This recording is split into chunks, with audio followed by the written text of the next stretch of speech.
Welcome to one of the most exciting and craziest times of the year. It's early National Signing Day, where hundreds of prospects across the nation are putting pen to paper and signing to play football at the next level. We are so excited that you're joining us here today from the Dave Campbell's Texas Football Studios in beautiful Lewisville, Texas. My name is Mallory Hartley. I'm the associate producer here at Dave Campbell's Texas Football, alongside the king of recruiting, at least deemed in my books. Nice. He's the king of recruiting. You like that? Yeah, I like It's that. Greg Powers, the director of recruiting at Dave Campbell's Texas Football. Hey, Powers, how are you? Happy National Signing Day. Good luck trying to reel me in today. It's such a huge celebration as these recruits put pen to paper and make their dreams come true. But guess what? They're also going to make college football fans' dreams come true, because some of these guys, they're going to win a national championship one day. Go ahead and book it with all these players in Texas. Oh, yeah. They're going to win. Oh, yeah, absolutely. It's such an exciting day here. Very, very excited to talk about the 13 FBS teams all across the state and who they've been able to sign today so far. But before we get to that, we are not alone here in studio.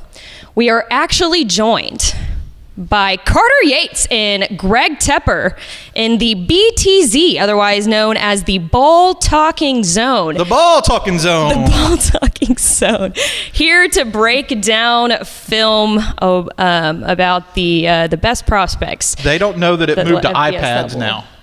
No, I It's know. not on notebooks anymore. Everybody's calling their plays up and stuff on iPads now. It's digital. It's the digital era. Let's upgrade these guys for next year. I know, yeah. Tepper over there looking on his noteboard or clipboard or something, all the handwritten notes that he's written out. Yeah, I know, seriously. But very, very excited for you guys to join us here today. Before we get started, I'll go ahead and walk you through what this show is going to look like. First off, Powers and I are going to hit on some of the biggest recruiting news across the Lone Star State. Some of the top prospects in the state that have signed today, maybe waiting to sign until later today. Some of the biggest flips that we've been able to keep our eye on the past couple of months. And after that, we're going to talk about the Hot 100 too, because you did a little bit of mix up there. Couple of players maybe named a 5-star recently, the last 5-star. Recruiting never sleeps. Recruiting never sleeps. And then after that, we're going to walk you through each of the 13 FBS teams in Texas and talk about each one of their signing day classes and which players to keep your eyes on while breaking down film and just talking about recruiting all across the state. And then later in the back half of the show, we're going to be joined by the UTEP head coach, Scotty Walden. They have done an incredible job putting together one of the top classes in Conference USA for the class of 2025. So very, very excited for him to hop on and talk about what an incredible job that Scotty Walden and company have done in the UTEP recruiting landscape this past year. All right, Powers, shall we get started? Yeah. All right, let's talk about get started and get signing. Let's get this thing going. There's some big ones today. I love it. All right, let's go ahead and start off with some of the big recruiting news. Now, I've just written down a bunch of names that we kind of wanted to keep our eyes on here, and I'm just going to kind of go through them. All right. First off, Katy Maid Creek defensive end Toby Hastrup. Now, if you guys don't know, he's had a crazy story. First year playing varsity ball. He actually came over from London and never even touched a football up until the summer, where his strength and conditioning coach, I believe, said, hey, maybe you should try football. Your frame is incredible. So he steps onto the football field. Their first game, Katy Maid Creek's first game against Fort Bend Travis, totaled up 5 sacks and 5 offers to follow that. Yeah, he broke out in a big way, and he went from, we kind of cast this term like right out of the gate, from unknown to undeniable. Hastrup is an elite talent. He charged up the recruiting rankings list to be one of the top-rated defensive players in the entire state. Yeah. I think he might be the premier edge rusher in Texas in this class, and he only has 1 season of high school experience, which kind of speaks to his upside, where he's going, because we're just starting to touch the tip of the iceberg. Now we need to wait and see where he's actually going to be playing his college ball. He's scheduled his commitment for 1:40 p.m. today. And you know what? Oregon's had a good day today. They just flipped Naeem Alford, who was one of the top-rated corners nationally from Ohio State, and I got to think that they are sitting in the catbird seat for Toby Hastrup. Could be wrong there. Interested to see where he's going to pick. Because he's a guy who didn't grow up a huge fan of college football, because he's not been a football player. So anything could happen in that recruitment. Yeah, well, and that's the last official visit that he took to before shutting down everything was Oregon. So I know he's interested in Michigan too, but we'll see about that. What's the recruiting tagline that we always use? Watch what they do, not what they say. Repeat after me. Yep. No, I'm kidding. Excited to see where Toby's going to end up playing college ball at the next level. Alamo Heights athlete Michael Terry III, formerly the top uncommitted prospect in the class of 2025, up until 8:15 this morning, where he officially announced that he's signing to play for the Texas Longhorns. This is a massive get for the Longhorns. I mean, it bumped their class up from number 4 earlier today to the number 1 overall class in the 2025. Yeah, it was big from that standpoint, certainly from the national perspective, because Texas did rise up over Georgia and Ohio State to be number 1 right now in not only the SEC, right, to take out Georgia, but nationally to also take out Ohio State. And there's some big commitments pending still that they could potentially flip, which you're probably going to bring it up. I'm not going to spoil it. But as far as Terry goes, he's an elite talent. He's the number 1 athlete in the country. Not only the state of Texas, the entire country. Can play wide receiver, running back, tight end, versatile. linebacker, defensive end, and he had P4 offers at all these spots. So huge get for Texas. It really got signing day started right for the Longhorns and Steve Sarkisian. If you're a Hook'em fan right now, coming off of wins of OU and Texas A&M this year, and potentially now circling the number 1 recruiting class in the country, it's a good time to be a fan in Austin. Well, you just alluded to him a little bit, so I'll go ahead and mention him now. Louisville offensive tackle Michael Fasusi, currently committed to the University of Oklahoma. He is ranked 5th, I believe, overall in your Hot 100 rankings. Yep, makes him a 5-star. Makes him a 5-star. So he committed to Oklahoma, but he took an official visit to Texas, correct? Yes. Watch what they do, not what they say. Now, Brent Venables did put out a statement saying that he's going to retain their entire offensive coaching staff earlier today. That came out like today. Literally a couple minutes ago, and I had that written down because that could sway his decision a little bit, I would say. But from that Michael Terry commitment earlier, he has a great relationship with Bill Beatonbow at Oklahoma. Oklahoma did a tremendous job recruiting the family, not just Michael Fasusi. And that's important to him because family is important in his recruitment, in his life. Yeah. And OU's a little bit closer to home.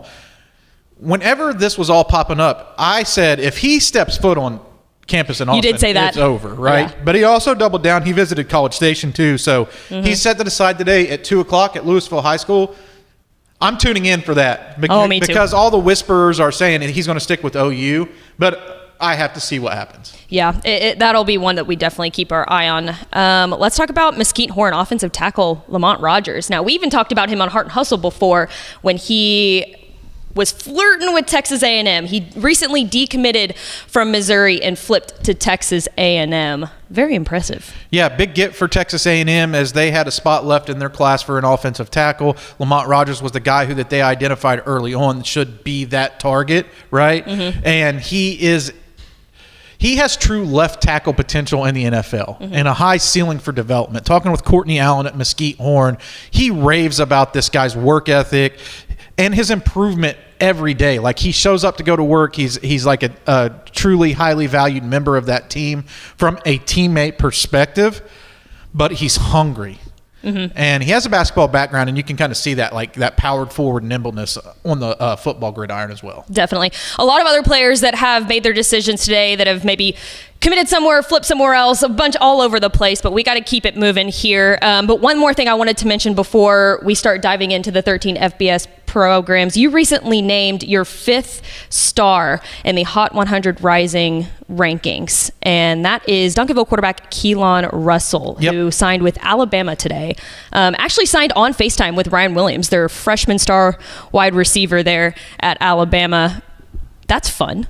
Yeah, no doubt about it. And he is a stat-producing giant at Duncanville, and he owns 2 state championship rings already. So it's that championship pedigree combined with his ability to protect the football. He's only thrown 4 interceptions, I think, over the last 2 seasons, playing what I would say is the most difficult 6A schedule in Texas, or one of the most difficult schedules. He's performed at a high level, he's been consistent, and he doesn't make mistakes, and that's what Alabama needs to be able to get back on top of the college football world. Was formerly committed to SMU. Yeah. And it flipped to Alabama. So big get for the Crimson Tide. They're excited to see. Stay tuned, SMU fans, because we got some good news coming for you, though. Yeah. Plenty of top-rated prospects you guys have been able to pull in, so we're very excited to highlight those here in a bit. Okay. Shall we dive in? Let's do it. To the 13 FBS teams all across the state of Texas and get you updated on some of the top prospects that they've been able to reel in for early National Signing Day for the class of 2025. Let's start off with the big dog, shall we? Let's do it. Start off with the Texas Longhorns. And like I mentioned earlier, they moved up to the #1 overall spot in the class of 2025, according to 247 Sports. And that doesn't surprise me at all. This class is just absolutely loaded. Moved up to the top spot, I would assume, after securing Michael Terry III this morning. Yeah, huge commitment for them. Being #1 is a big accomplishment, right? Like, they're going to be fighting to the wire for that. Michael Fasusi's recruitment could be like the final thing that maybe puts them over the top if they can flip him from OU. But just a huge year in general from Steve Sarkisian. They had a top 5 class last year, doubling down with, potential #1 class this year. That program is stacked for the future. Let's take a look at another 5-star in Galveston ball safety Jonah Williams, but we're not going to tell you about him. We're going to let the BTZ take over here. Guys, what are we seeing in Jonah Williams? That's right. Greg Tepper, Carter Yates over here in the ball talking zone. Over there, they're talking about the drama. We're here to talk ball because we've been grinding tape. It's easy to grind the tape here on Galveston ball athlete Jonah Williams, recently revealed to be the cover boy of Dave Campbell's Texas Football Rising. And I know you've been all over his tape. It's pretty unbelievable. Well, we dubbed him the Texas Tornado on that Rising recruiting magazine because his highlight tape will blow you away. He gets it done in all 3 phases, as a safety, as a kick returner, even as a wide receiver sometimes. We see him at college playing in the back end. Don't ask whether it's linebacker or safety. He's the rise of positionless player in the back end of the secondary, similar to what you'd see from an Isaiah Simmons of Clemson, now at Arizona, in the Arizona Cardinals in the NFL. That's what I could see him playing for the Texas Longhorns on one of the best defenses in the nation. He can play all over the place. I wouldn't be surprised to see him get in on special teams early as well. But maybe the biggest threat to the Texas Longhorns might be his baseball career. This is a guy who is considered to be a top Major League Baseball draft pick. But for right now, the Texas Longhorns are pretty pleased to have Jonah Williams coming to Austin. Yeah, and that baseball background comes from 3 older brothers he has that are all baseball players. He's a center fielder on the baseball diamond, throws 94 miles an hour at center field. That's why he's on the freaks list, because he's a 4-sport athlete, but baseball is the biggest sport that he plays as a secondary sport. Texas got a hell of a baseball program too, though. You might see him on the diamond for the Longhorns. He's got a 22.2 in the 200 meters sprint on the track. He's a playmaker all over the field. Jonah Williams, a big part of the Texas class over here in the ball talking zone. We're gonna keep grinding the tape. Back to you guys at the big boy desk. Thanks, Tepper. All right. You see me? That's me looking over my shoulder trying to watch out for my job. Those dudes in the ball talking zone, they're pretty good. The BTZ, man, that's lethal. That's a lethal combo over there. Jonah Williams and Michael Terry III making up just 2 prospects in this outstanding class. Now, let's take a look at some of the other prospects that are definitely worth keeping your eye on. Up there at the top there, safety Jonah Williams from Galveston Ball, and then you move it down to one of my favorite, I think, kids in this class, and that's Saxy wide receiver Khalik Lockett. Your favorite, I would say, Pleasant Grove defensive end Lance Jackson. Now, this one is, we also put a couple of out-of-state guys on here as well, but I think Jamie French definitely deserves to be on this list. One of the top guys that Texas has had on their list for a long time now. Dallas Skyline linebacker Elijah Barnes, who I actually got to see in person, and I can tell you, Texas fan, dude is legit. His frame is insane. He is just a hard-nosed linebacker there for Dallas Skyline. Quarterback KJ Lacey out of Alabama. Of course, Michael Terry, we already talked about. Man, what a class. Yeah. So impressive what Steve Sarkisian has been able to do to to put together this class of 2025. Yeah, looking down the rundown of this class, I think two of the names that you really want to keep an eye on, and that's wide receiver Kalik Lockett and wide receiver Jamie French. Those are two guys who I think can come in and be instant contributors. And that's what you're looking at when you're breaking down these classes, right? Like, you want guys who can come in and contribute immediately, and that's why you're out recruiting them if you're Texas, because they have their eyes on the national championship every year. And I think those are two guys that you can see make an impact on the field in 2025. Definitely. And there's a lot of names on that list that we did not name, of course, because we just don't have room. We just wanted to put the top 7 on there. It's the Super 7. Exactly. So now that brings me to my next point. Any sleepers on that list? Yeah, I definitely think that Jackson Christian is a guy that you should really keep an eye on. He didn't make that Super 7 list. That's a guy who I really like. He's outside of that. All the websites have him as a 3-star. I rate him as a 4-star. So I think he's a guy that, like, Texas fans should keep track of. Of course, he won a state championship at Port Neches Groves last year, so he comes again with that championship pedigree. But what I really love about him, he's mean. He's nasty. It's fun to watch him play. I think mine is Ricky Stewart. Tyler Chapel Hill running back, only a 3-star right now. Was once committed to SMU, but flipped to Texas back in the summer, or around that time, before the school year started. Great feet. I think he's very agile. He's just a bulldozer coming out of the backfield, and really, really has made that running game come alive. Of course, along with Demetrius Bursman there at Tyler Chapel Hill. But what a fantastic player to keep your eye on. That's a 3-star running back, Ricky Stewart out of Tyler Chapel Hill. All right, let's move on to our next. Who we got next? School. Now, of course, we're just breaking down Power 4 right now. We'll move on to G5 later. But let's move on to Texas Tech. Okay, Red Raiders. 17 total commitments so far for this class. Talk about what Joey McGuire has been able to put together for the class of 2025 this year. So the class took a little bit of a step backward from last year's class that finished in the top 25 nationally. They signed the highest rated commitment ever in the history. Micah Hudson, obviously, the history of Texas Tech, and Micah Hudson, which helped propel them up some of those rankings lists. They're checking in as we are airing this right now, at number 49 in the country, so just hovering in that top 50 range. And this year they did a good job, as always, recruiting in the Lone Star State, but they also went out of state this year to look for some talent. So they scoured the nation to find those hidden gems. And I think they did a pretty good job of putting together a class that's well-rounded, has those guys that Joey McGuire and his staff like, that have that intriguing upside, and will keep them highly competitive in the Big 12. And one of my favorite players, of course, in the state, and we've talked about him a lot here at the Dave Campbell's Texas Football Studios, but that's Hitchcock quarterback Lloyd Jones III, who's committed to play for the Texas Tech Red Raiders. And I think the BTZ over there is going to have more information on Lloyd Jones. I'm sorry, you guys talking ballers? Because if you're talking ballers, you come to the Ball Talking Zone to talk about a guy like Lloyd Jones III, who's been dynamic for the Hitchcock Bulldog squad. Was injured late in the year, figures to be right for spring ball whenever they get going, but I'll tell you that Lloyd Jones III is potentially the future there at Texas Tech. Yeah, to play Power 4 quarterback, you have to be an athlete, and you won't find a better athlete than Lloyd Jones III. Not only was he the Galveston County Player of the Year last year in his full season as a junior, he's a back-to-back basketball state champion and was an area qualifier in the 4x100 meter relay. And oh, by the way, did you know this guy raises show pigs at the Galveston County Fair? Spectacular. He does it all. That's ball talking right there. This guy is a playmaker of the highest order. Comes up.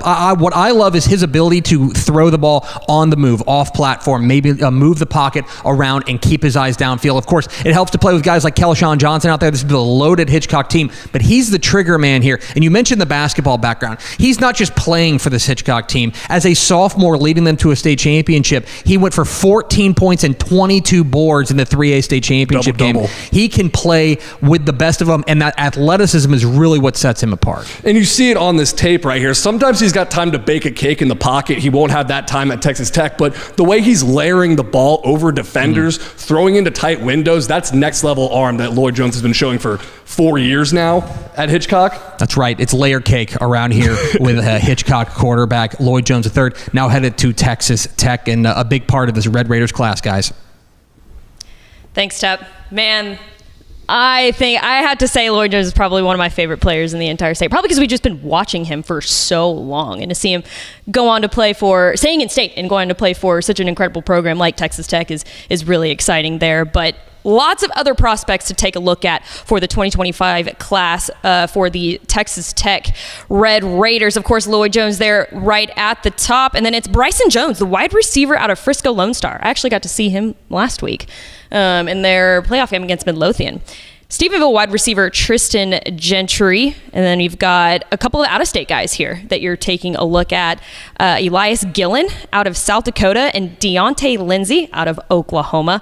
Wide receiver Michael Deaver out of Lubbock Cooper. And tight end Preston Harrison out of Mineral Wells. Now, of course, they usually clean up in the state of Texas. I feel like they have always been, especially since Joey McGuire got there, have been really good at keeping guys home and in the state. But like you mentioned before, I feel like they've really pulled in a couple of guys from out of state that are going to make a big impact in this class. Yeah, no doubt about it. I mean, they went into states like, they got South Dakota, Nebraska, Michigan, Oklahoma. Those aren't like states that you think of traditional powerhouse recruiting territory. So I know that they saw something in these guys when they dipped into those territories to go ahead and prioritize them in the recruiting game. On that list, though, you got to keep an eye on Michael Deaver. Yeah. He was one of those guys that kind of came, I don't want to say came out of nowhere because he was producing stats, but he came out of nowhere on the recruiting scene to grab that scholarship from Texas Tech. And he's a guy that I feel like has a very high ceiling. Not too many people know about him playing out in Lubbock, and not too many people have got a chance to see him, but his tape really pops. Well, and good job for Joey McGuire and company to keep him home. I mean, I feel like Lubbock is, like you said, a quiet hotbed for some of the best recruits around the state. So being able to keep him there is a huge win for the Red Raiders. Now, any sleepers that you think are in this class? Yeah, I think that there are a bunch of sleepers in this class because they do a tremendous job of finding them throughout the state. They don't hesitate on like extending an offer. But for me, the guy that was my sleeper in this class is Braylon McDonald at Lancaster. He really had a tremendous senior season, took over as a leader of that defense for the Tigers that stepped not up only into 6A, but stepped up into the toughest district in 6A, and that's 11-6A, where they played DeSoto and Duncanville, etc. every week. Scary district. And he shined this year, which makes me feel like he will be able to adjust to the speed of the college game quickly because the 6A speed didn't throw him at all. Absolutely. All right, let's go ahead and move on to our third Power 4 team in the state of Texas, and that's the Texas A&M Aggies. And we've talked about Texas cleaning up and all the, obviously Georgia's cleaning up, but Texas A&M, their 2025 class has been super impressive. Currently ranked 8th in the 247 rankings overall for the class of 2025. And they've been able to flip a couple of kids that I think have really turned the eyes for a lot of these Aggie fans. Yeah, Lamont Rogers is rated as a 5-star on 24/7 Sports, one of the top-rated guys, and they flipped a 5-star wide receiver from USC today in Jerome Miles. Incredible. I actually don't know a whole lot about Jerome Miles, but anytime you get a 5-star surprise on National Signing Day, that's like opening up the biggest Christmas gift under the tree. Oh, yeah. Absolutely. And one of those other big Christmas gifts, I feel like, for Texas A&M.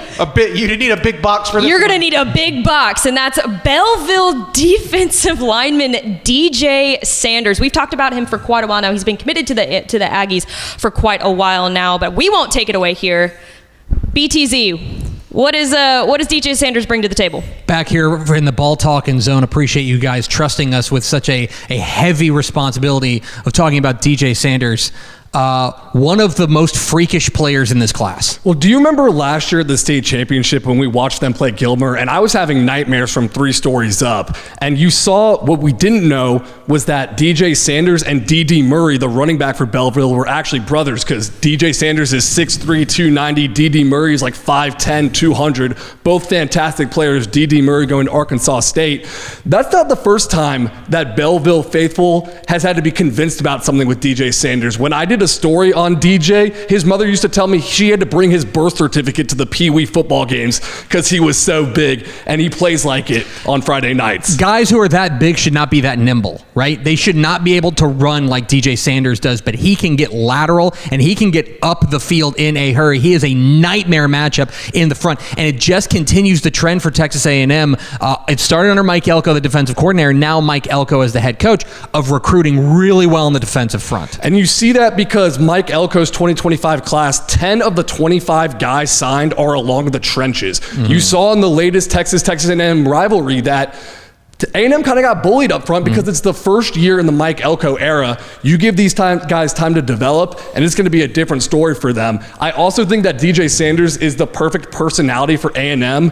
Coach Belleville coach Grady Rowe told me that he offered to do a big commitment ceremony for DJ, invite all the local media, and DJ said, "Nah, I don't want to do that," and then just called the Mike Elko and all the coaches a day earlier than he was supposed to commit. So just perfect personality for A&M. He's all business, just like we're all business over here at the Ball Talking Zone, guys.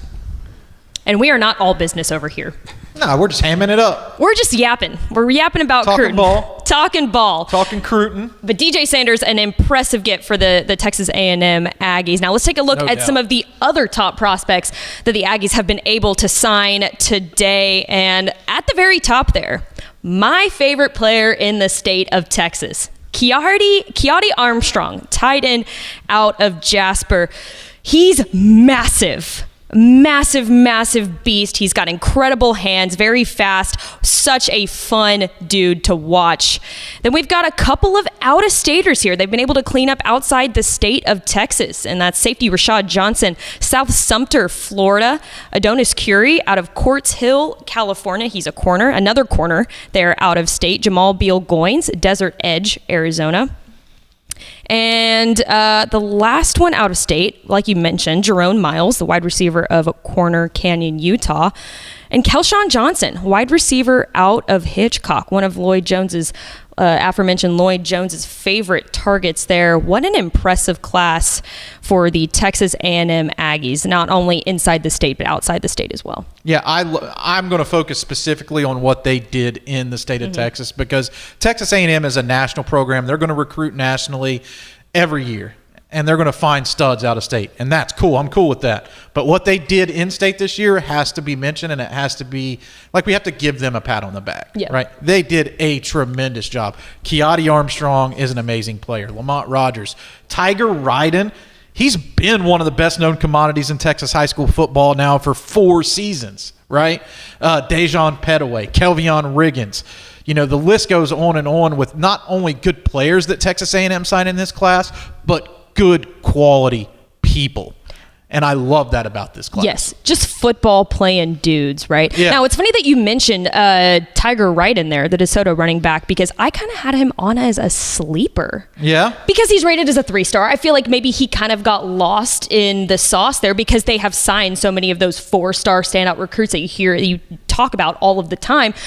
But that's why I picked Tiger Ryden as my sleeper, because I feel like he's a little underrated there. Yeah, in terms of I agree. who the Aggies have been able to sign so far. I agree. He's underrated as far as like the national recruiting sites go. And I kind of explained to this in an interview I did earlier this week with one of the newspapers here in the state, is every recruitment is unique and individual, right?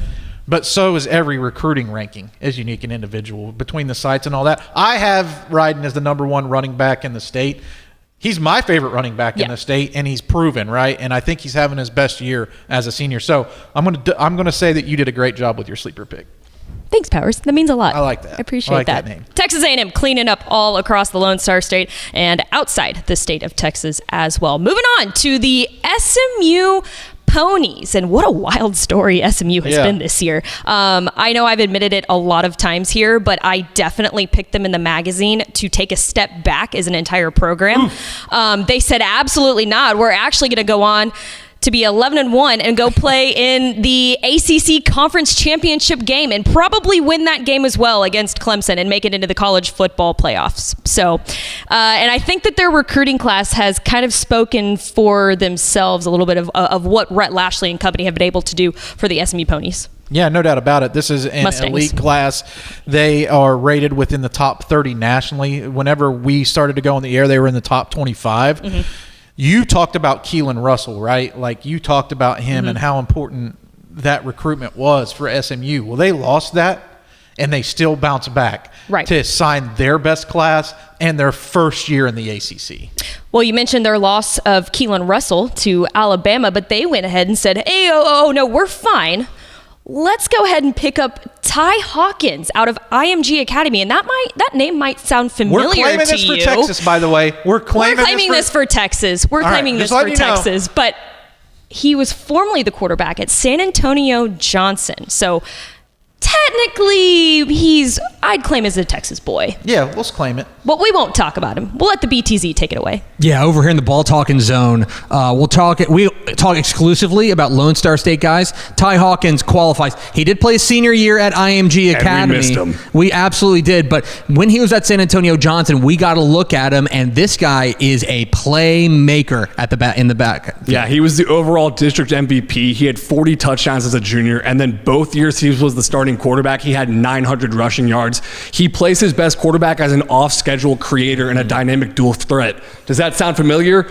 That's kind of what Kevin Jennings has done this year for SMU and leading them to the ACC championship game. I see a lot of similarities between these two quarterbacks. I think Ty Hawkins is a perfect fit for this SMU offense. Yeah, the word out of structure comes to mind. He's a guy that when the play breaks down, he seems to get better as the play breaks down. I will tell you one of the things that I want to keep an eye out for him. He was a little turnover prone a little bit there towards the end of his Johnson career. He needs to clean that up, but that kind of comes along with maturity, and it feels like once he gets a year in the system there under Rhett Lashley at SMU, feels like he's really going to thrive. And I know we talk about his Texas career, but that's also why he benefited from going to IMG, playing against the top talent in the nation right there. I mean, you saw the season opener against number 19 ranked Bergen Catholic. He had 4 total touchdowns. So playing against top guys increased his skills, and I'm excited to see him come back to the Lone Star State. Yeah, absolutely. Ty Hawkins is coming back into the state of Texas to play for the SMU Mustangs, and Rhett Lashley, I know,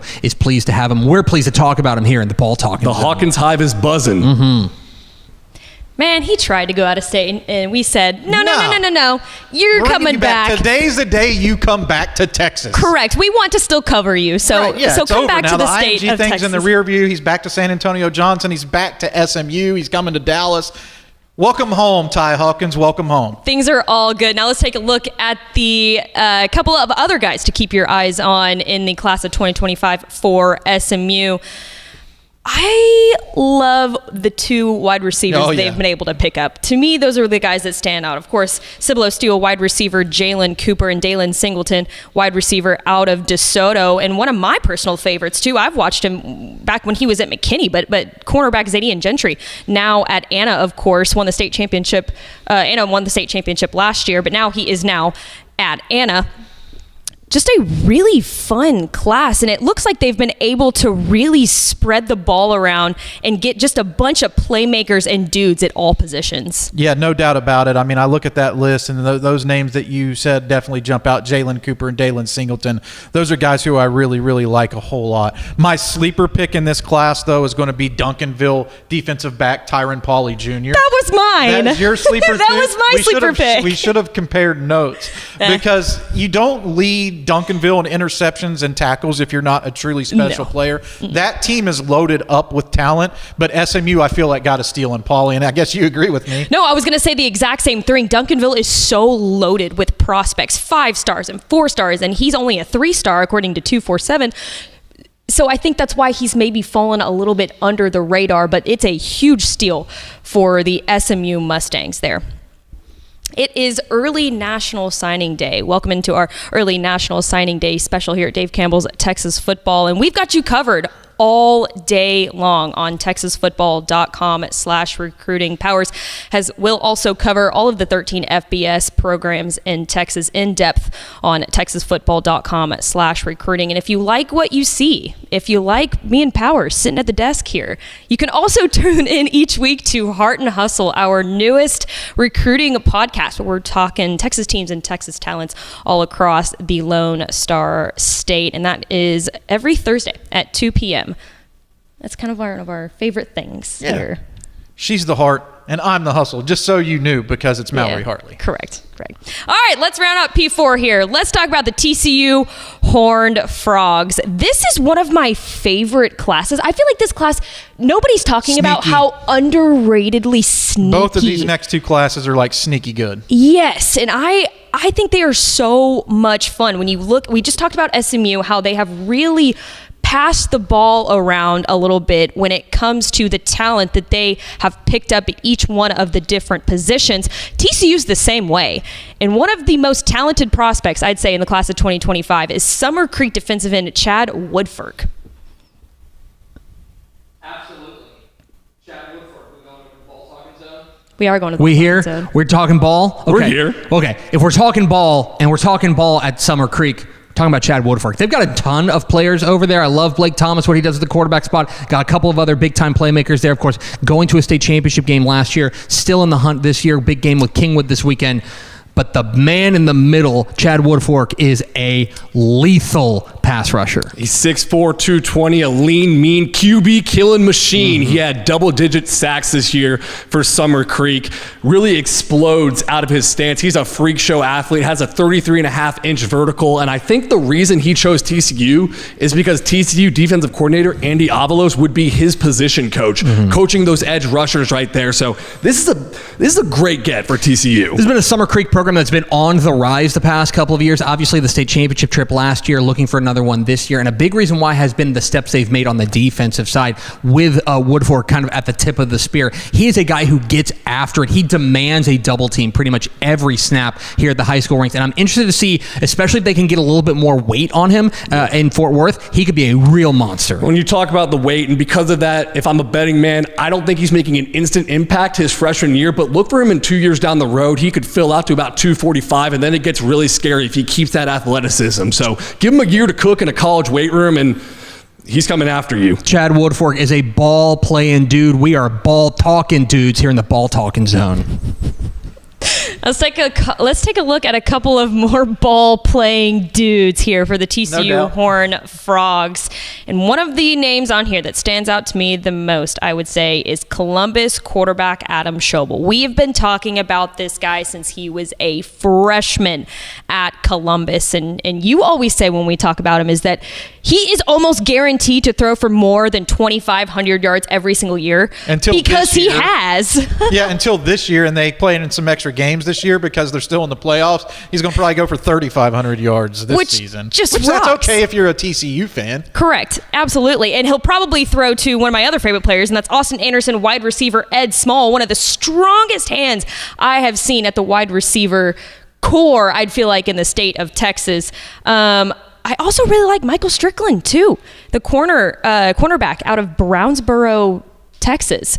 Just a really, really fun class. Who stands out to you the most? This is my sad sleeper picking face. You know, I'm sad. Why? Who are you gonna pick? Because TCU has so many great sleepers to talk about. Like, I could be in this class all day breaking down these guys because I'm excited about the type of talent that they brought in. Names like Joseph Albright, John Denman, Julius Sims, Jacoby Hayes. North Texas fans who flipped to TCU today. All these guys, Dillon Arkansas, Dane Jones. Like, I can just go down this list and just be so excited about these guys because they're football playing jokers that know how to play the game and they bring intensity. And that's what I love to see in a recruit. A lot of times college coaches ask me, who do you have, Greg? Who can I look at here or there? And I put them into two categories. Can they play or can they not play? These dudes can play.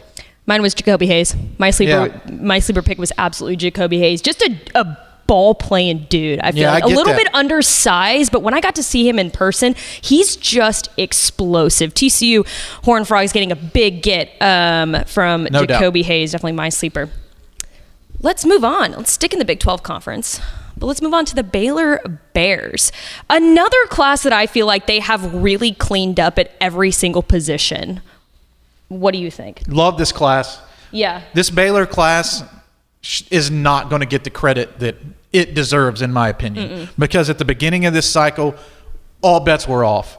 The deck was literally stacked against Dave Aranda and his staff there. He went out and hired Keenan Hall from SMU, and the floodgates kind of opened. Relationships started getting formed. Coach Pallage as well, tremendous coach. Those two guys, to me, spearheaded. Jake Spavital, too. Yeah, Jake Spavital changed the offense. The success under center can be pointed at and say kind of what changed at Baylor. When they started winning games, Sawyer Robertson came in, the vibe changed, and I think the energy changed. But these recruits were starting to flow in before that, and that maybe helped the product on the field because the excitement is there. And one of the dudes that Sawyer Robertson will possibly be throwing to is Red Oak wide receiver Taz Williams, Jr. And the BTZ over there has got more information on him. Let's talk a little bit about the Red Oak superstar. Look, if you're named after a Looney Tune, things are going to go pretty well out there out wide. And Taz Williams is that dude, a guy who is a playmaker of the highest order for Red Oak for a couple of years. It was one of the most shocking commitment flips on his commitment announcement. I was there covering it in person with Powers, and when he picked Baylor, the crowd was shocked because at that time, you got to remember, the class is awesome now, but Taz Williams kind of turned the tide there, and that's what these Baylor coaches expect from him as a freshman. He's a locker room guy, a good leader, a culture guy that they think can really help them progress as a locker room. And I think one of the biggest disappointments of the 2024 Texas high school football season was that Taz Williams didn't get to have his legacy year and was out for most of the season. Yeah, he was injured, but this is a guy who is also a track guy, a guy who stars in the 200. I think he runs the first leg in their 4x100 meter team there at Red Oak. He has got speed to burn and great hands as well. What I'm interested in seeing is, can they move him around and get him the ball just in open space? He's one of those guys that no matter how it is, whether it's on a short pass, whether it's going a deep ball, whether it's a handoff, just get him the ball in a little bit of space and let him cook. Yeah, 80 catches for 1,200 yards as a junior, and a lot of it is on deep passes, but he can run every route in the route tree, plays a lot of backyard ball with his QB, and I know that's something that Jake Spavital, the offensive coordinator at Baylor, they thrive in that offense, so I think he's a perfect fit. He is a perfect fit, just like these players are a perfect fit for being in the ball-talking zone. You guys always get me when you pass it back over to me. Of course, Taz Williams, great fit for this Baylor offense here. Let's take another look at some of the other guys that are great fits for the Baylor Bears. And instead of going through this entire list, because it's just a bunch of dudes. Right.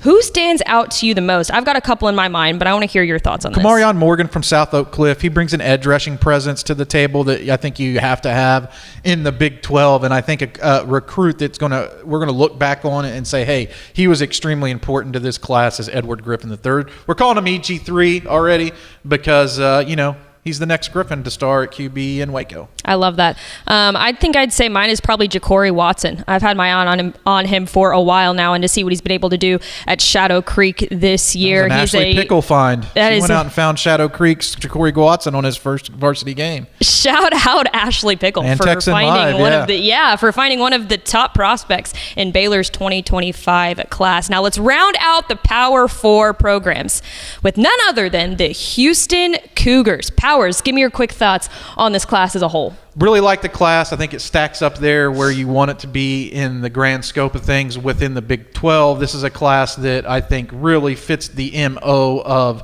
Willie Fritz and his style of recruiting. They're finding dudes from Houston, they're finding dudes from Louisiana, and they're finding dudes from across the state to fit into and fill their schematic needs. And I think that's really important moving forward for them. This next guy that we're going to talk about here, and we're going to throw it to the BTC here in a second, but comes from Jasper. Jasper, do they just produce massive human beings? Yeah, Jasper, Texas, the home of massive humans. Yeah, no kidding, because there's a lot of talent and a lot of size, big frame bodies out there. But let's go ahead and throw it over to the ball talking zone to talk about Jasper. Offensive tackle Demetrius Dean II. Yeah, Demetrius Dean has been a star for this Jasper program. He plays with that Jasper edge, right? They are a team that want to hurt you on the football field, and Demetrius Dean is that guy. A bit of a project here, I think, long term, but the tools here are out of control. Well, he's a bit of a project because the Jasper offense is so run heavy. So while at right tackle, he's pulling a lot, and he can also play all along the line of scrimmage when he gets to Houston. You say he's a project, but his effort is not. Look at his film. It's like The Blind Side. He's just taking kids to the bus because they need to go home, and that's what Houston likes about him so much. Another thing they like, He's got elite throwing numbers in the discus. He placed 4th in Texas in his division in the state meet. So they love that about him. The strength is there. The frame is there to add some weight as well. And you mentioned he can play tackle, stick on the outside. They can move him inside of the guard. He's got that position flexibility. But the thing I think that you look at him, and I think what maybe is most exciting for Houston fans, is that he is not a finished product. You can look at this and you can say, he's really good right now, and there is also another step for him to take. Yeah, rarely you see the highest rated recruit also be a project, and that just tells you the highest ceiling that he can have. But I'll tell you, Willie Fritz gets a lot of credit for being the head coach of Houston, but Wes Fritz, his son, is one of the best when it comes to finding recruits. Check his track record at Tulane. I could see this guy working out big time. There, Southeast Texas is going to stick down there at the U of H, and we're going to be hanging out here all day in the ball talking zone. Big dude in Demetrius Dean. Love the Wes there. Fritz take by Carter. I mean, he does a tremendous job. And don't doubt the Golden Triangle, right? Like, no. Demetrius Hunter, he's been having a tremendous career at Houston. Demetrius Dean is next. Demetrius Dean is next. And when you take a look at some of the other top prospects that the Houston Cougars have been able to sign in the class of 2025, what stands out to me the most is the size and the talent that they've been able to acquire in the trenches here. Yeah, no doubt about it. But all that being said, Austin Carlisle. Dude. Football playing dude. He's so fun to watch, right? He plays with that gunslinger's mentality, which I really love. He's not afraid to press the action. He has good arm talent. And as he grows in confidence, he only gets better with each and every rep. I'm excited to see what his college trajectory is going to be like, because I think that he could be a whole lot of fun at UH. Absolutely. So many fun prospects that we've already talked about at the P4 level. We're not done. We're going to be talking about some of the names that you need to keep your eye on in the G5 ranks. But before that, we're also going to have UTEP head coach Scotty Walden on. Super excited to bring him on to talk about the UTEP 2025 class. But before that, let's hear a word from our sponsors. Hi, I'm Jennifer Potter, Executive Director of Be Well Texas. Too many people are struggling alone these days, and alcohol and drug deaths are increasing. We started Be Well Texas to offer high-quality, science-based addiction treatment and recovery services anywhere, even at home. We provide compassionate, caring support virtually or in person. In many cases, there is no cost for treatment if you don't have insurance. Really. Welcome to Be Well Texas. We're glad you're here.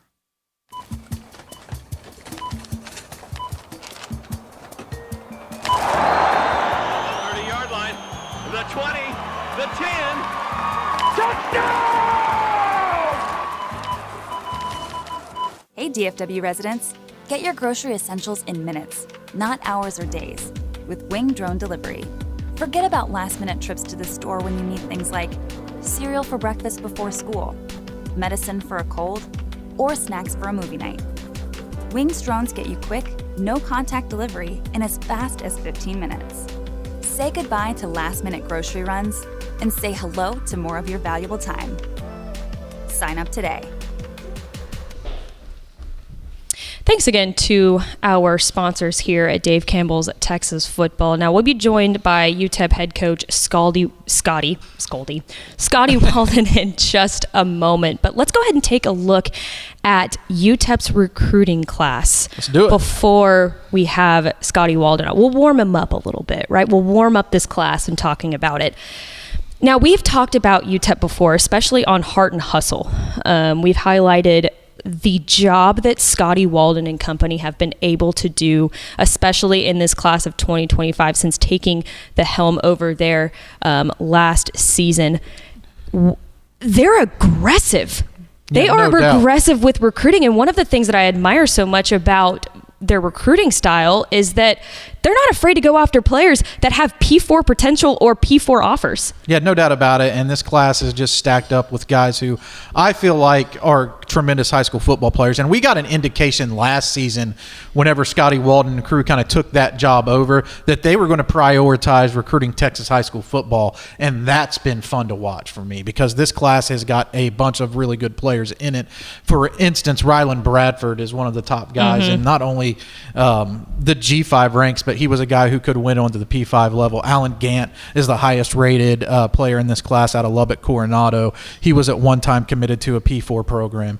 Jordan Andrus flipped his commitment from Rice to UTEP down the stretch. And they did a good job of mixing in some speed as well with Nick Henry from Seguin. That dude, he's not the biggest player on the field, but he can flat out fly. What about Cibolo Steel quarterback Chad Warner?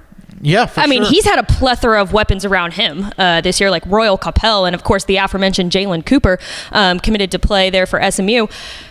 But I really, really like, he's a gunslinger, man. He's a pocket passer who can also make plays with his feet. I think he's a great addition to this UTEP roster. Yeah, and he has that chip too. Like, he is one of those guys who likes to push his game forward, right? And he has a high developmental ceiling, in my opinion.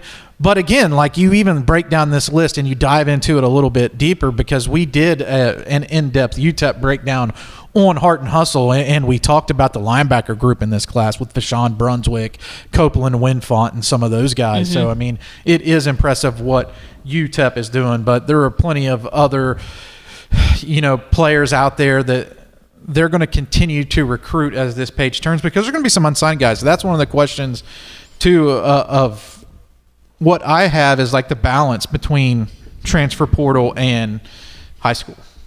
Yeah. Kind of just and I wanted to talk about this earlier too. We can hit on it for a second here, but does the February signing day even matter anymore? February 5th is actually signing day, National Signing Day now, but what is the I mean, you have to kind of change your whole approach to the way that you're recruiting now with early National Signing Day, right? So my question is, does early signing day even matter? Or does signing day, in February even matter anymore? Oh, for sure. I mean, I think it does, because we're going to segment this a little bit differently this year. And the NCAA continues to make changes to the recruiting process that keeps us on our toes. Whenever they made the change to the recruiting calendar in this class, I didn't really 100% feel like there were going to be a lot of huge changes. But separating out the transfer portal from this first signing day makes this signing day feel like it's more specifically about the high school kids, right? And I think that's cool, because you did see some guys start to drop their name into the transfer portal and some of the top guys. But by and large, today is about the high school signings. And then tomorrow, we can start talking about the transfer portal, or after Friday when this early signing period closes. Yes, absolutely agree with that. Such a fun day so far, but I have word. Let's go. That we are joined by a very special guest, the head coach of the UTEP Miners, Coach Scotty Walden. Coach, thanks for joining us today. How are you? Absolutely, guys. I'm fired up to be on the show. Thank you guys for having me. Man, we've been so pumped that you've been like retweeting all of our stuff on Twitter. We're like, dude, Scotty Walden is so excited to be on our show, and we're so excited to have you on this show. You guys, hey, look, man, me being in y'all's mentions, man, like, come on, I grew up Dave Campbell's fan. I grew up in the state of Texas. Like, to be in those mentions means a lot to me. So, of course, I'm retweeting that. Absolutely. I love to hear that. Well, let's just go ahead and get right into it, right? Gotta shed some light on this class that you guys have been able to put together this year. You're currently ranked number 1 in Conference USA. Give me your overall thoughts so far on this incredible class you guys have been able to put together. Yeah, I'm so fired up about this class. I mean, our initial signing class last year, we feel like if we can stack back-to-back top classes, that we're really going to build the foundation of UTEP football for the long term. And last year we were number 1 in Conference USA. That was our goal again. And right now we've achieved that. We're a top 5 G5 class in the country. And, when I took this job, everybody said, hey, good luck recruiting to El Paso. You can't recruit kids to come out there. And we're again, our staff is dispelling that myth, because this is, I'll say it again, I'll say it till I'm blue in the face. This is the best kept secret in the state of Texas. And this is one of the best kept secrets in the nation.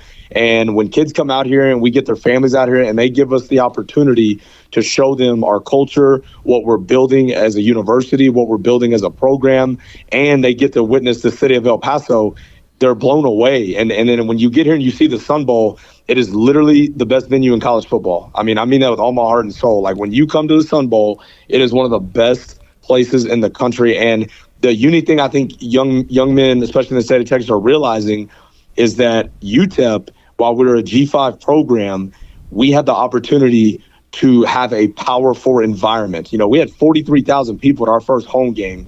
And I've been a part and been in several, Power 4 environments. And that's what I felt like I was in that day in the Sun Bowl. And our administration is on board, helping us build this thing in a winner, as a winner. And we're one of the last few outposts that honestly are genuinely recruiting Texas high school football players or high school football players in general and not just predicated on the portal.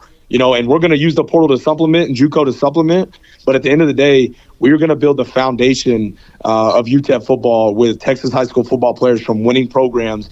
And when you look at all 27 guys that signed the dotted line before 8 a.m. this morning, you know what? They've amassed almost 200 wins in their high school career. And that's there's no choice. When you put a locker room full of winners together, eventually you're going to win. And I'm so excited about this class and excited what we're doing. Majority of these guys, too, I want to make note, they were committed to us in the summer, and they stuck with us all the way through our season. We had a 3-win season, not the standard of what we're trying to build here, but we still laid some great foundational work with our current team to get those 3 wins.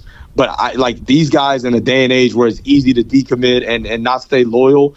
We had a Power 5 program trying to flip one of our guys last night, and man, he was like, "No, I'm committed to UTEP. I'm in the relationships. He just he's a kid of substance, and you know what? That's the type of young men we're trying to recruit. So, obviously, if you can't tell, I'm pretty fired up about these guys. I couldn't tell. Hey, Coach Walden, Greg Powers here, Director of Recruiting for Dave Campbell's Texas Football, and I was fired up to have you on to kind of really talk to you about some of these Texas high school football players. Yeah, but thanks, Greg. Thank you. One of the questions I really want to ask you about, you kind of touched on it already, is a lot of your signings came in early, and I'm going to give the fans a little bit of a recruiting guru hack right now, right? A recruiting guru hack is I watch these lists early in the morning and see which NLIs come in, because I feel like those are the most dedicated guys to those programs. And I think today, this morning, your letters came in early. Is that a good indication that you got some dudes coming? Man, let me tell you, Greg, it is, you're absolutely spot on. When those young men get that thing turned in early and it's a no hesitation deal, it just tells me, it reaffirms what a great job our staff did building genuine relationships with these players and with the families, and one thing it also affirms is our recruiting process, because when they come on a visit to UTEP, we do not put on a recruiting facade. We do not fake who we are. We do not, we are genuinely, authentically, up front. This is how we do things. I tell them exactly how we do academics, that every Thursday at 1:30, I'm going to meet on academics. And man, hey, guess what? If you know what, you got to miss an assignment, you got something, brother, you're running. I'm just telling you, you're running. And hey, if it's too egregious, you're suspended from a game. And I tell them, I try to scare guys off in the recruiting process, because I don't want any type of misinformation. So when they step on campus, they know exactly who I am. They know exactly who our staff is. They know exactly what we stand for here at UTEP, our core values. And man, I just think it reaffirms that we've got some loyal dudes that were ready to go. I mean, by 8 a.m. Mountain Time, we had all 27 guys in. I mean, it was unbelievable. Awesome. Our staff, Greg, they're competitive as all get out. They're competing to see who's going to get who's got their guy in first, who got their guy in last. All that stuff, and it's just accredited to the genuine relationships that we built in this process.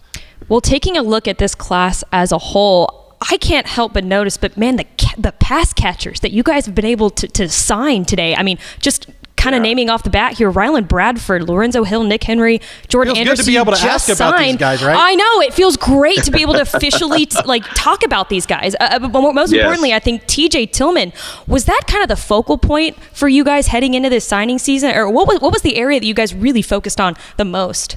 Yeah, that's a great point you bring up. There's really 2 areas of focus within our class when you look at it. We felt like in our first class we needed to really, we wanted to sign a balanced class, but we felt like we had a lot of transfers coming with us from Austin Peay and transfers coming in on the offensive side of the ball. So we really wanted to build a good foundation defensively.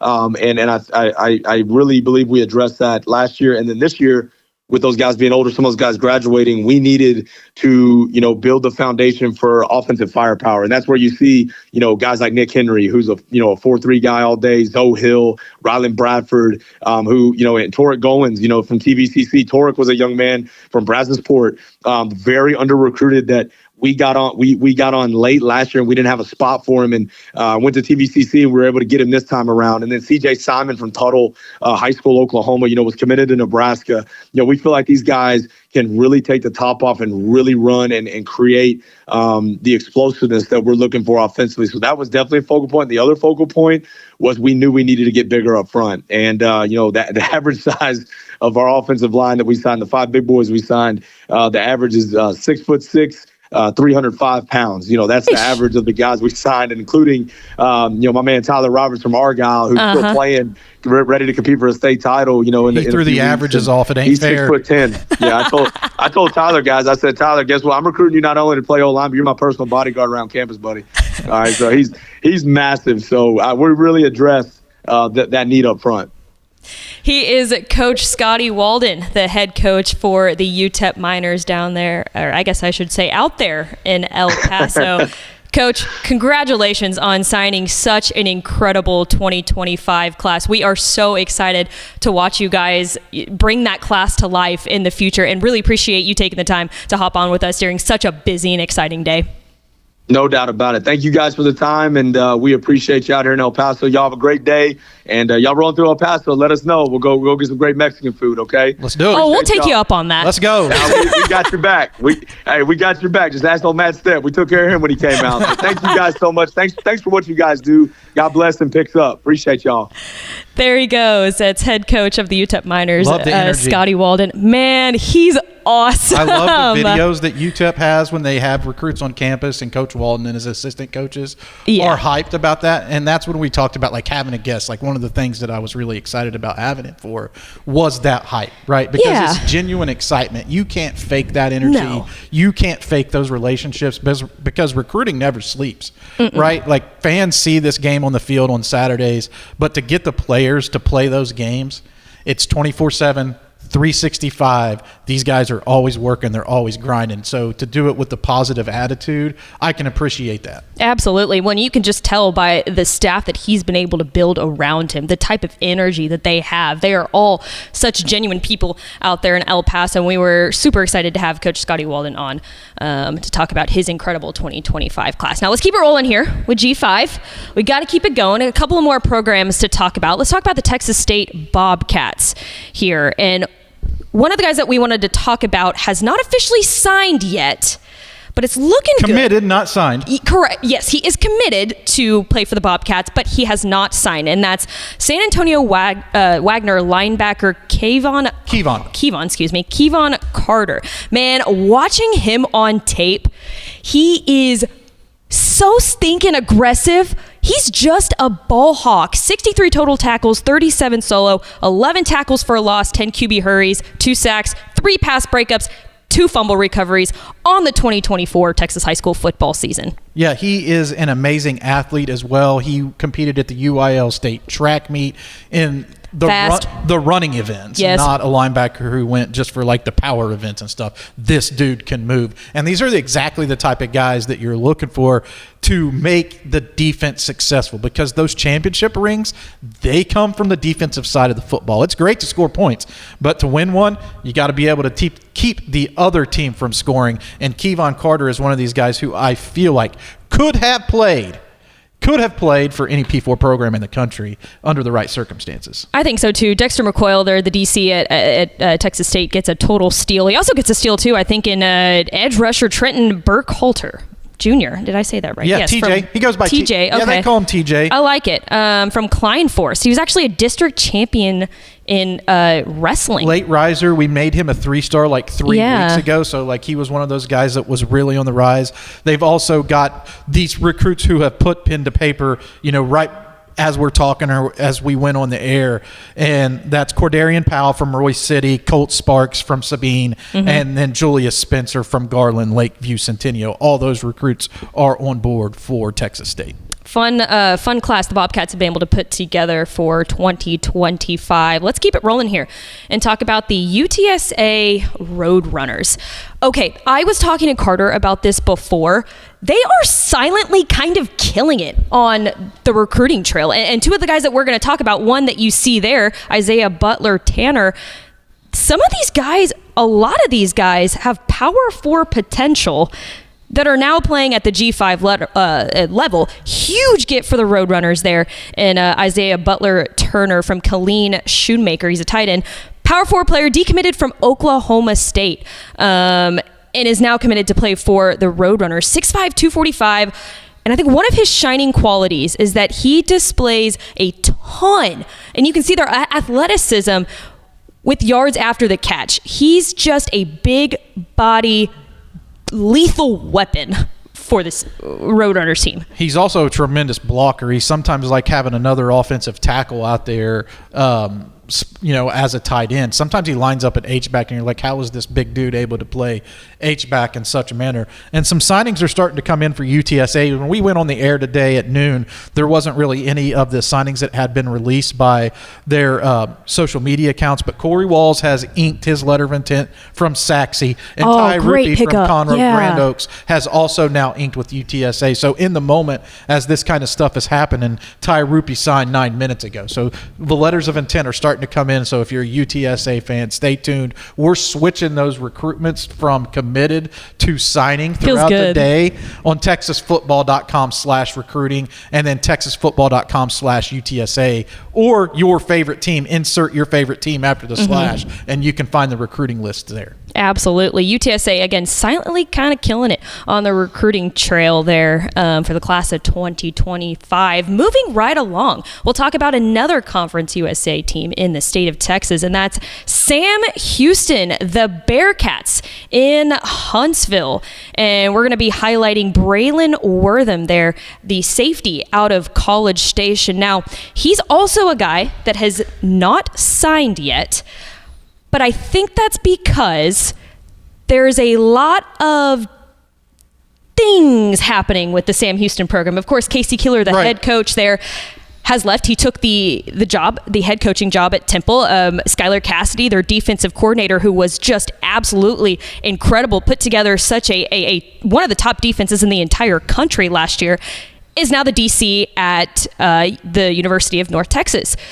So I see why Braylon Wortham hasn't signed yet, but man, if they can keep him here, what a steal. And he announced he's not going to sign, right? Like I feel like right before we went on, he announced that he's not going to sign in this class, that it's going to be a February signing for Braylon Wortham. So we'll be interested to see what happens in that recruitment. But there have been some signings that have came in for Sam Houston.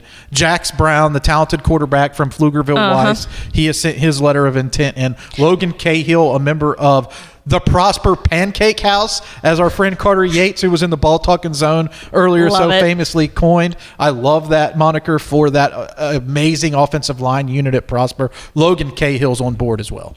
I love it. I really, really like the Jax Brown tore his ACL this year, but he's good. Right, he's very, very good. And he joins DJ Bailey, DeSoto's former quarterback there for the Bearcats. They're putting together a kind of loaded quarterback room. So excited to see how that class pans out for the Bearcats.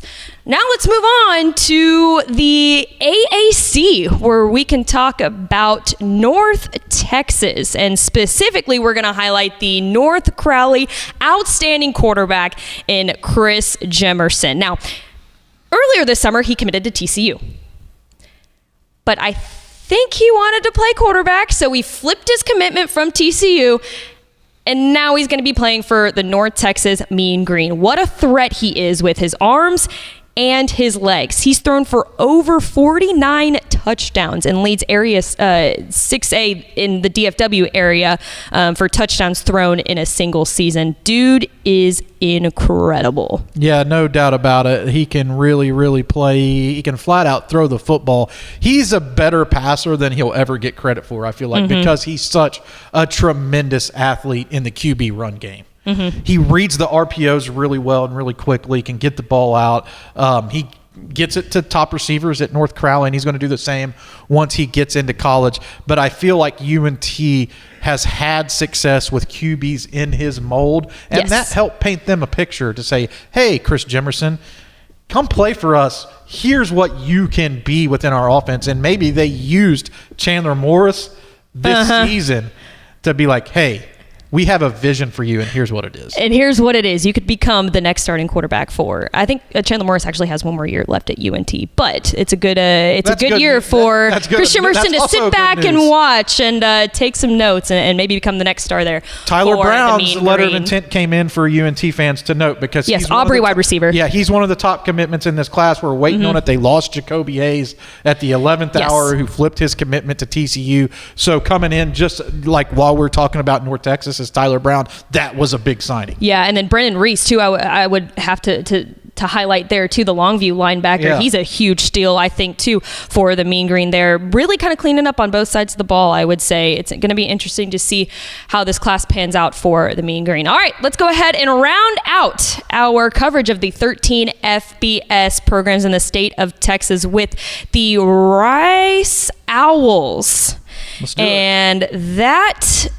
Rice is in an interesting position right now because obviously they didn't have the season that they were expecting on having, so they let Mike Bloomgren go, their former head coach at Rice, and now they've hired Scott Abel, who was the head coach of Davidson, and he's the winningest head coach in Davidson history. And one of the things that's been really impressive, I think, looking at this 2025 class is that he's been able to maintain most of the guys that committed back in the summer. A lot of these guys are still here, like how you see Allen offensive lineman Coulter Alberding. Yeah, no doubt about it. He is a pancake machine. And I was curious about this one actually, like right from the jump when there was a coaching change announced, because Coulter's father played at Rice. Mm-hmm. So there was like a deep-rooted connection here in this recruitment, and they got an absolute steal in him. He is having a tremendous senior season. When I went and watched him play against Prosper, like I went into that game, everybody was talking about Prosper's offensive line. Connor Carty, I'm sure. Yeah. It's like what? Connor Carty, Zayden Crimpin. We talked about Logan Cahill going to Sam Houston. They got a lot of dudes. But I walked out of that game talking about Allen's offensive line because they were so dominant. Yeah. Coulter Alberding had 11 pancakes in that game. 11 pancakes in one game. He's cooking back there. It was a dominant performance, and he's had those types of performances this year as Allen has completely – I don't want to say they turned their team around. Allen's always really good. But they're undefeated right now this year. Yes. And their offense is starting to hit on all cylinders, and that's because of the success that Coulter Alberding's had up front. Jacob McCray, some other guys up front have really had a lot of success this season. So this was a huge get for the Rice Owls, especially in your inaugural class. And one more name, too, I wanted to bring up before we move on here, but I really like Montgomery Lake Creek running back Tyvon Byers. Yeah. 5'10", 210 pounds, an absolute bulldozer for this team. He's a tough one to bring down, and he's really got that ability to stretch the field and make defenses miss.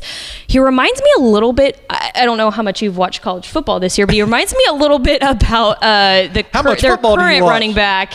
I know. I know you do watch college football, but sometimes you're like, okay, I got to keep my mind to Texas high school football here. But it reminds me a little bit about Rice's running back, Quentin Jackson, who ranks among the top 4 in the nation in kickoff return yardage. So could be the next step up for Tyvon Byers out of Montgomery some sneaky Lake running Creek. back, because DeAndre Hardiman Jr. from North Shore is really good too. Yes, so correct. This is like a sneaky good running back class, because Tyvon Byers is like that, boom, I'm going to hit you up the middle thumper. Mm-hmm. And then DeAndre Hardiman, who has some of that too, but he has that change of pace, so it's kind of fun. Yeah.